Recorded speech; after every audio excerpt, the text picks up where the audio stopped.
Hey there, Dan Martell here, serial entrepreneur, investor, and creator of SaaS Academy. In this video, I'm going to share with you how to build a pipeline of talented A players in your business. So if you've been frustrated with having duds show up, waste your time, and having to fire them, I'm going to teach you how to not only source better candidates, but also have them hit the ground running. And be sure to stay at the end where I share with you my hiring scorecard framework on how to get that, and also the talent pipeline process. I'm actually going to give you the specific steps that I use for all of my recruiting to hire A players.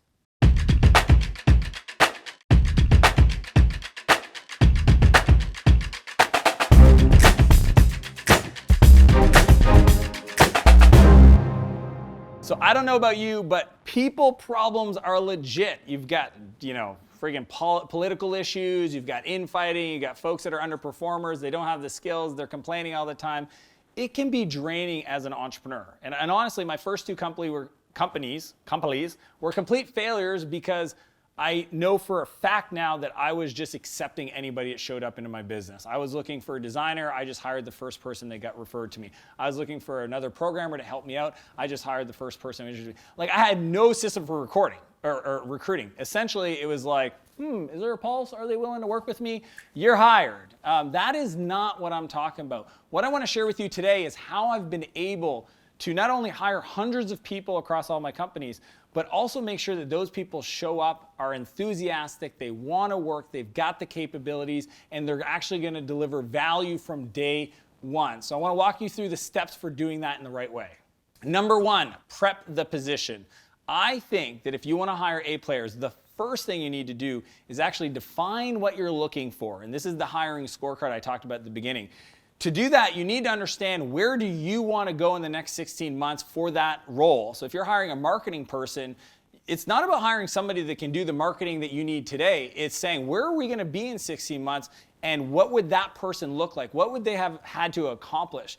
And if you want to make sure that you don't have duds, that you don't just have a warm body show up, you need to make sure that you set the criteria for their previous experience based on that 16-month into the future. Like, I'm all a fan of training people on the job and hiring people enthusiastic, but at the same time, there are certain roles where it makes no sense for you to just try to train these people that have no experience. They could be the most enthusiastic, positive, culture fit person, but I'm a big fan for certain, especially executive leadership roles, they have to come with some level of experience doing the thing, because the whole point of hiring them is to take things off your plate, not to add more coaching and mentorship and leadership conversations with them, but to have them come in and go, oh yeah, in my previous company we did this, this, and this, and move it out. So that is prepping the position. That is being clear as to roles, responsibilities, and expectations that person needs to have from an experience point of view before they show up on your team.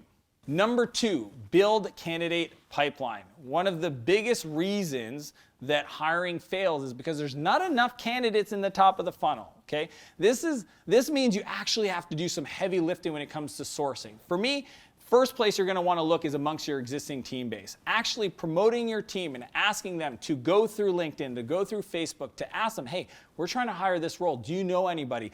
I've even hired my recruiter to sit down with another engineer and go through their whole LinkedIn profile to say, like, hey, this person, what do you know about them? Are they good? Is this somebody you'd want to work with? Does this person inspire you? Sourcing is a full-time thing. So you can either get leverage through hiring a contract recruiter to help you with this, or you can block it in your calendar, because to me, as the founder, your job is to make sure you have the right people on your team. So we want to source through existing employees.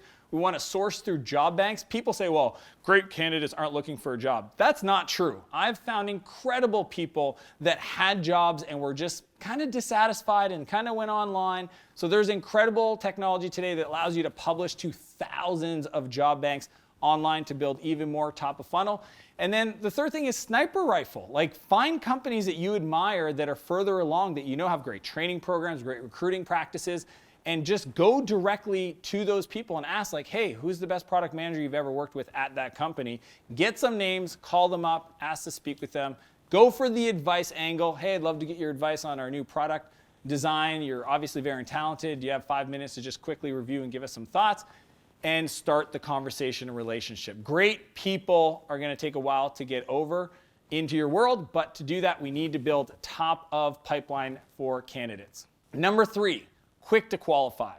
I think too often people spend time with mediocre folks that just waste their time. And that's probably why at the end of the day, when they're on a timeline to hire somebody and they need to make it happen, they pull the trigger with somebody that just isn't great.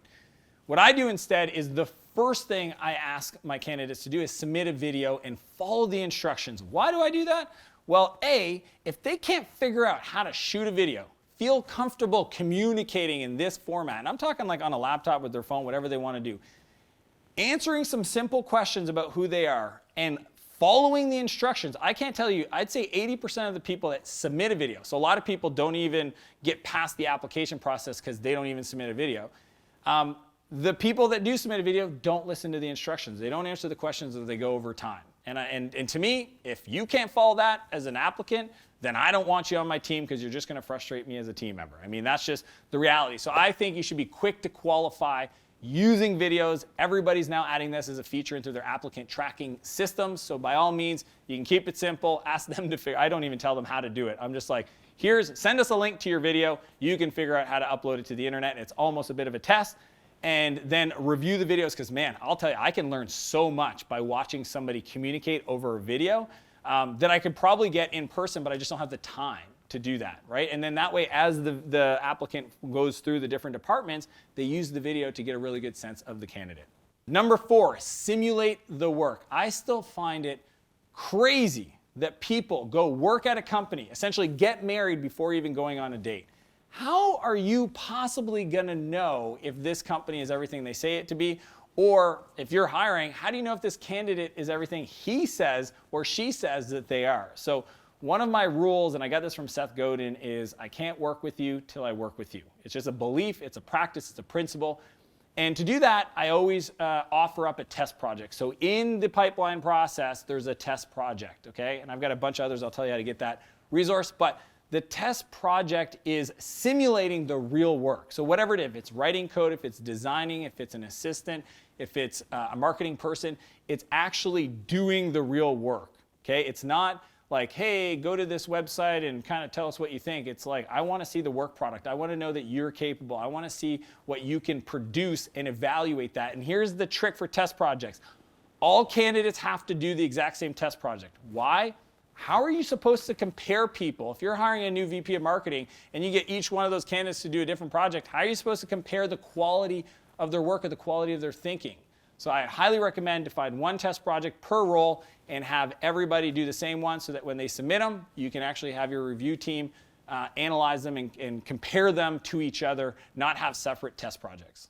Number 5, sell the future. Now, look, at the beginning, you're building a top of funnel candidates and people are applying and you're trying to qualify and see if they're a fit and checking for values and doing all this stuff.